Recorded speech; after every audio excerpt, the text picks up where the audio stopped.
Welcome to the program. But first, we take you live to Nairobi, where we hear the Kenya Electoral Commission is already reeling out the results of the presidential election in that country. And of course, we just go straight on to hear what the results are. Day of August 2022. And I'll proceed to sign the certificate.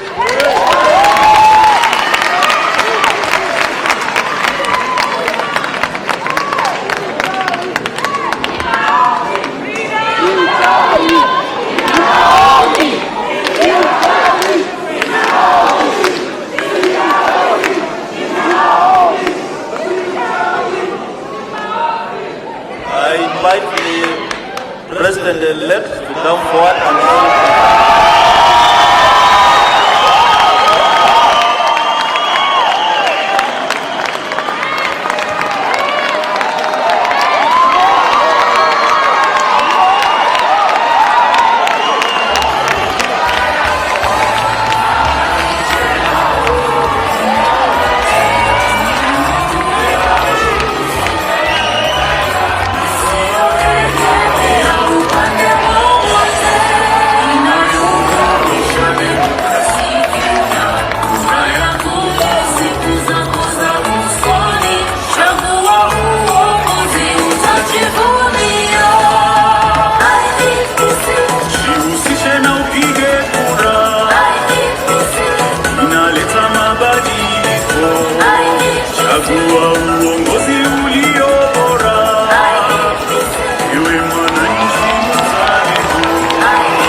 the president-elect had a running mate. Is the deputy president-elect. Thank you. I invite the president-elect to make his remarks. Thank you, Kenyans, for having a peaceful election. Thank you.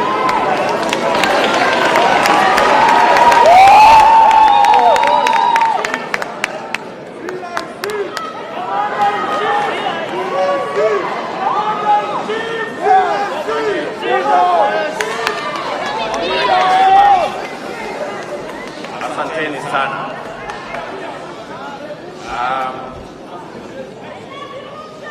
Your Excellencies, Ambassadors, and High Commissioners present, Your Lordship, the Bishops, and members of the clergy in the Republic of Kenya, my good Deputy, Rigathi Gachagua, distinguished members of the Independent Electoral and Boundaries Commission, led by Chairman Wafula Chebukati,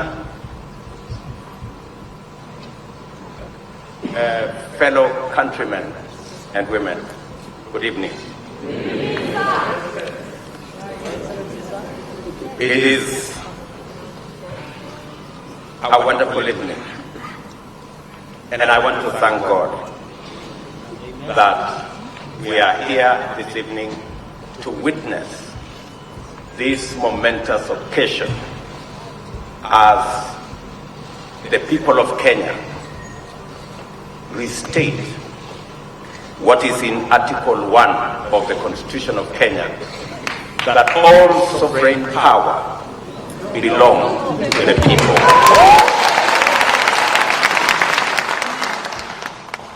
I want to thank God for getting us to this point.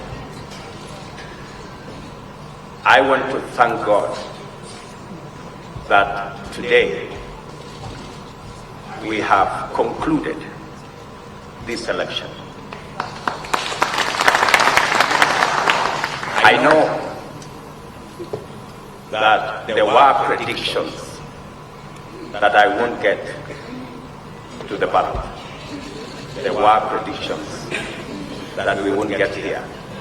But because there is a God in heaven, we are here. And I want to, in a very special way, say and confess that without God, we wouldn't have been here. My gratitude also goes to the people of Kenya, the millions who listened to us, the millions who participated in our campaigns peacefully, the millions who turned up to vote for us on 9th of August, and the millions who have waited patiently until this announcement has been made. Specifically, I want to thank my fellow countrymen and women because we have raised the bar in this election. Jointly, we have raised the bar. This election was much about the issues than the ethnic configurations that have always been fought. Gratitude goes to the millions of Kenyans who refused to be boxed into tribal cocoons. I am a very proud Kenyan this evening that the people of Kenya have raised the bar on us who are seeking leadership in our country. Not to sell our ethnicities, but to sell our programs, our manifestos, our agenda, and our plan. Let me also say right at the start that in here and in this election, there are no losers. The people of Kenya have won because we have raised the political bar. I want to say that the people of Kenya, led by the 14 million who turned up to vote, are the biggest winners. The hero of this election is the IEBC, led by Wafula Chebukati. I say this with conviction that the IEBC amazed all of us. With the results in the public portal, all the servers were open. Everybody, all you needed is a simple calculator, and you would have the results. I want to congratulate the IEBC for bringing it to pass. And I want to say, without fear of any contradiction, that one Wafula Chebukati is our hero. Soft-spoken, but firm. And I want to tell you, Mr. Chairman, we are very proud that without informing any one of us, you put all the results from all the polling stations on a public portal where any Kenyan could access. That became the game changer in this election.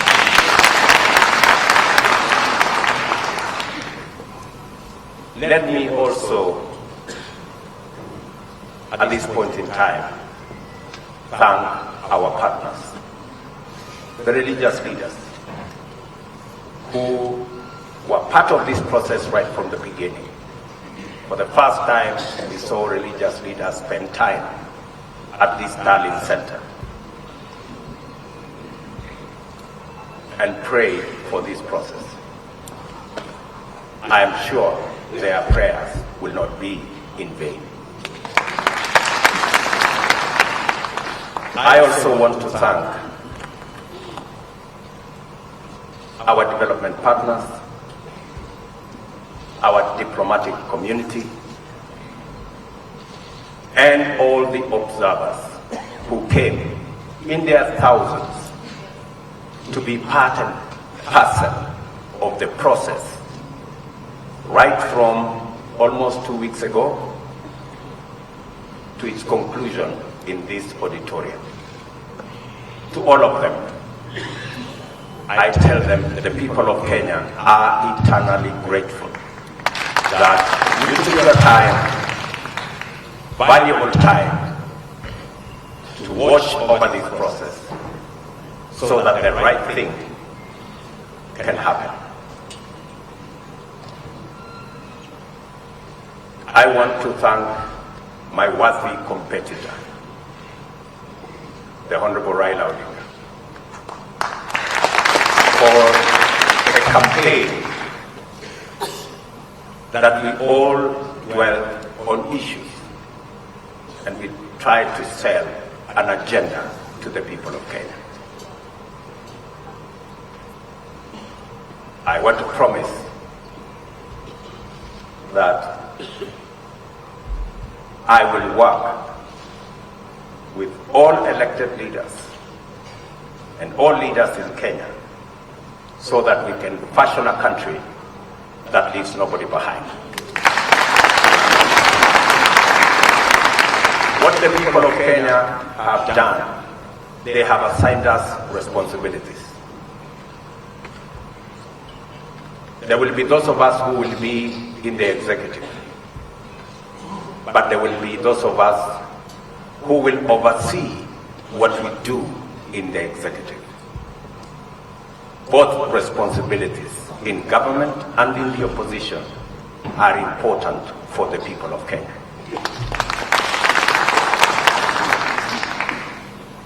I want to promise the people of Kenya that I will run a transparent, open, democratic government. And I will work with the opposition to the extent that they provide oversight over my administration.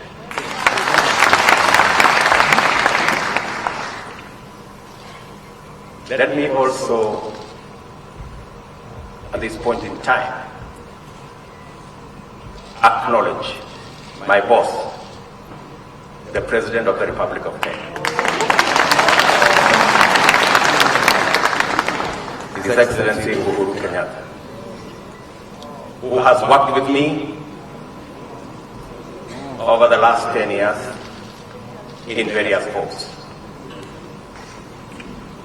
And I want to commit to the people of Kenya that I will build on the foundation that President Kenyatta and I put together and take this country to the next level.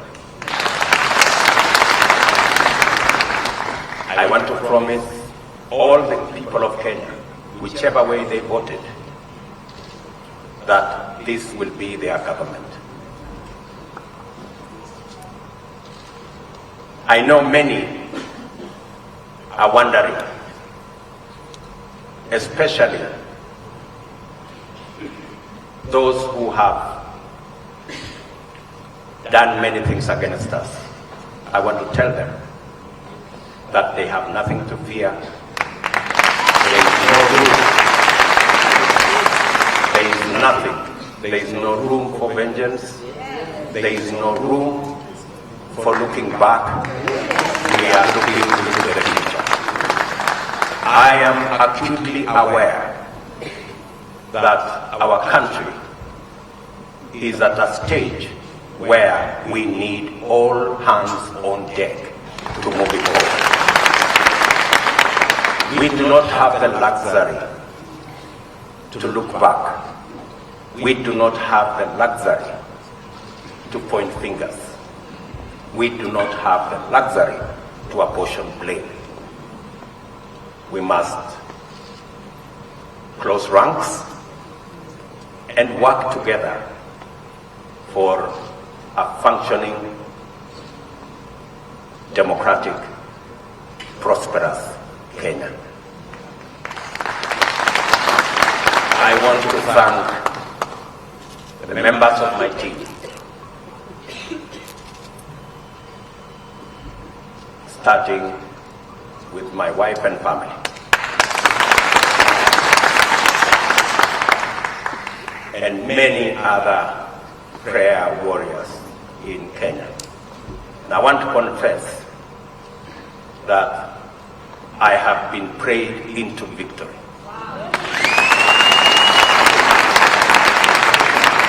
It's not our effort. And my team knows. We were working against the odds, many odds at that. But I must confess that it is God who brought us to this day. I do not want to mention the many people, many friends who have been part and parcel of this journey. Many people have paid huge sacrifices for us to get here. I want to promise them that their sacrifice will not be in vain.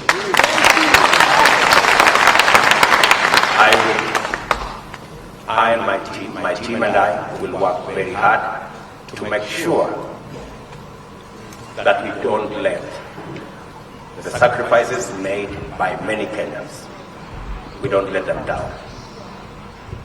I am very confident that this country will come together and we can move forward as one united, democratic, and prosperous country. I want to ask our religious leaders from across Kenya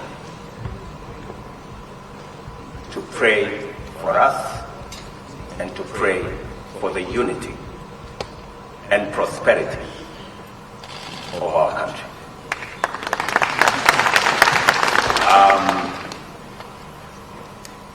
I will not want to say more than that because I will be making other statements in the course of time. But let me say to all of you, thank you very much for being here this evening to witness this very historic, democratic occasion that moves our country to the next level. And let me thank my very able deputy. Sacrifice and the commitment he has demonstrated and the hard work he has put in, together with all our teams. Musalia Mudavadi, Moses Mr Mutua, Amazon King, and all.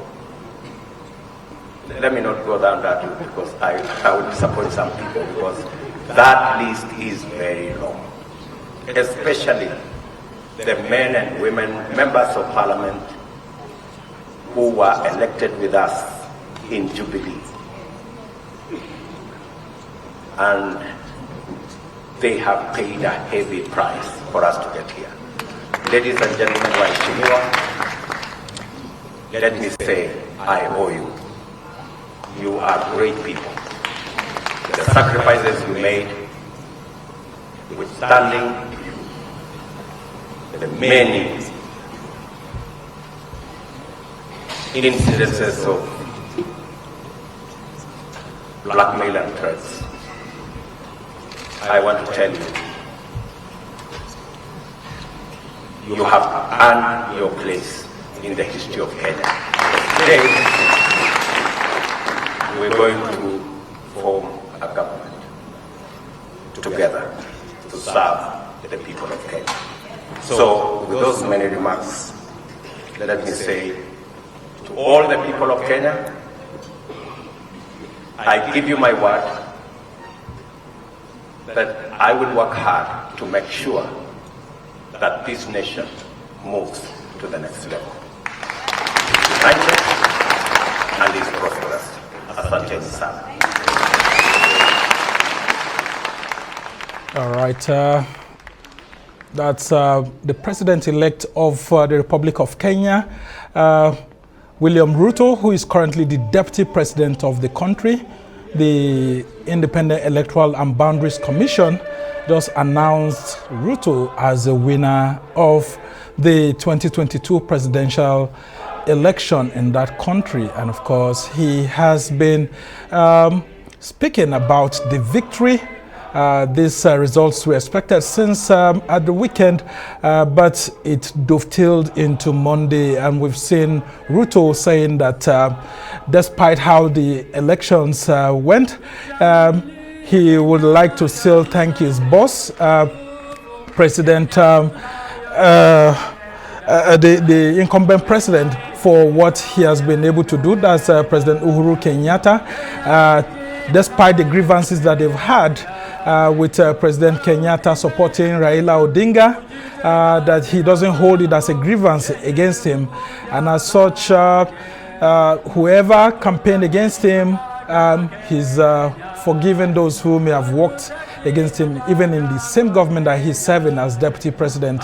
And of course, he has said that he will continue to work with other figures in Kenyan politics, including Raila Odinga, who came second in this election. Now, coincidentally, in 2007, Ruto has supported then Raila Odinga, who was the presidential candidate of the Orange Democratic Movement that slugged it out with then President Mwai Kibaki, which eventually led to a huge dose of violence. And of course, it dovetailed into several issues for that country, with Ruto himself being charged before the International Criminal Court. And of course, President Uhuru Kenyatta providing some shield for him. But of course, joining us right now is Arise News analyst Dr. Sam Amadi, who would take us into this victory that's been expected all through. It's just that we've been having some constituencies not fully declared, but in the last few hours we've seen that the remaining 39 constituencies that were left were declared by the IEBC, and of course that gave Deputy President Ruto an edge over Raila Odinga. And of course, I would want to find out what you think about these latest results coming in from Kenya. Dr. Sam Amadi.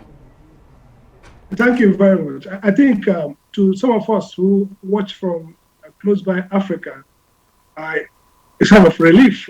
This was going to cliffhanger.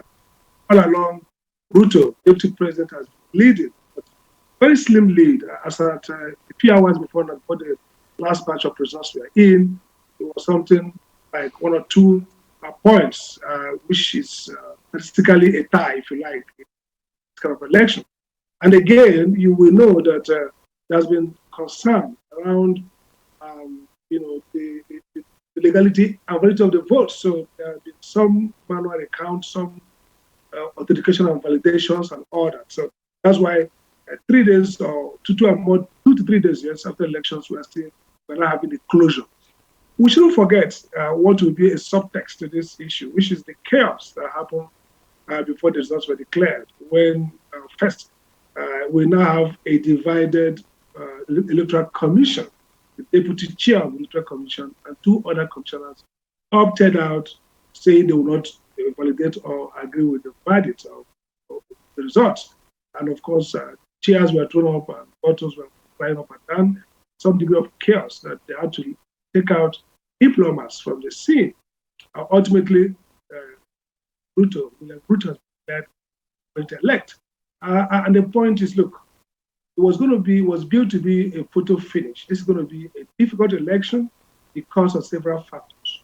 Of course, the president supports a well-known presidential runner, Odinga, didn't support his deputy, who seemed to have carried the votes of the younger generation and the churches, the religious leaders.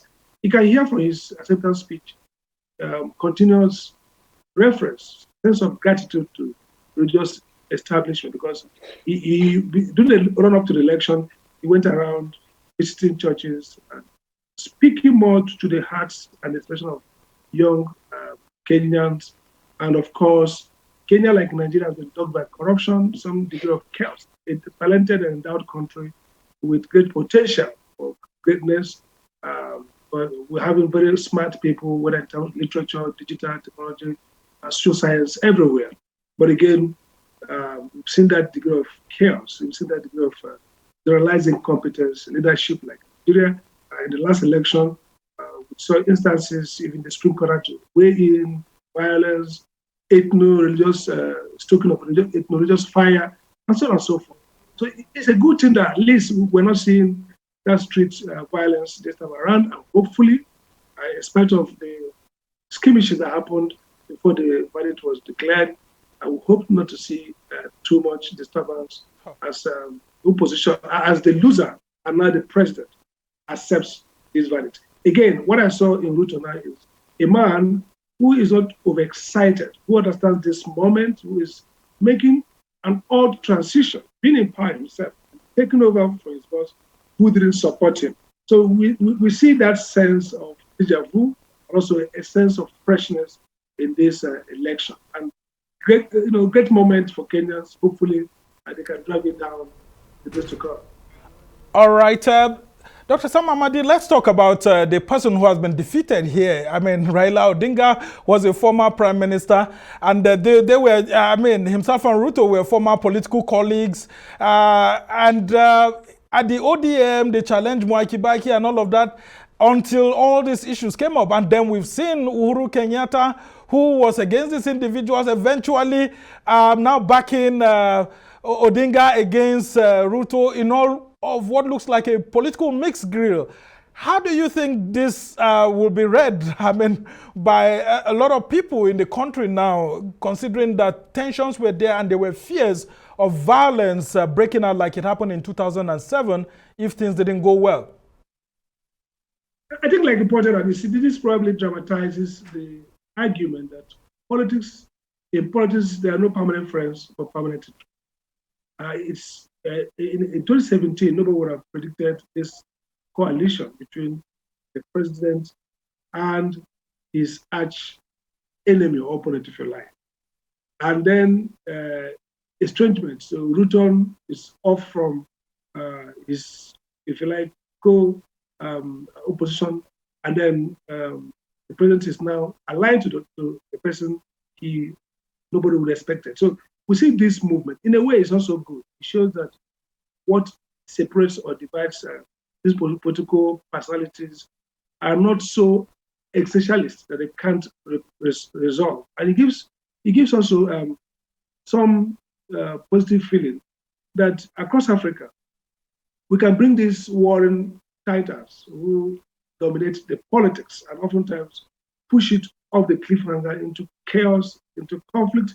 We see that repeatedly in African countries, that somehow what separates them might be just the opportunity to get into power. So if they can realign and not necessarily fall into rigid ideological ethno-religious divisions, those are difficult to approach. But when it is about power, when it's about who gets power, it's possible to have great confrontation.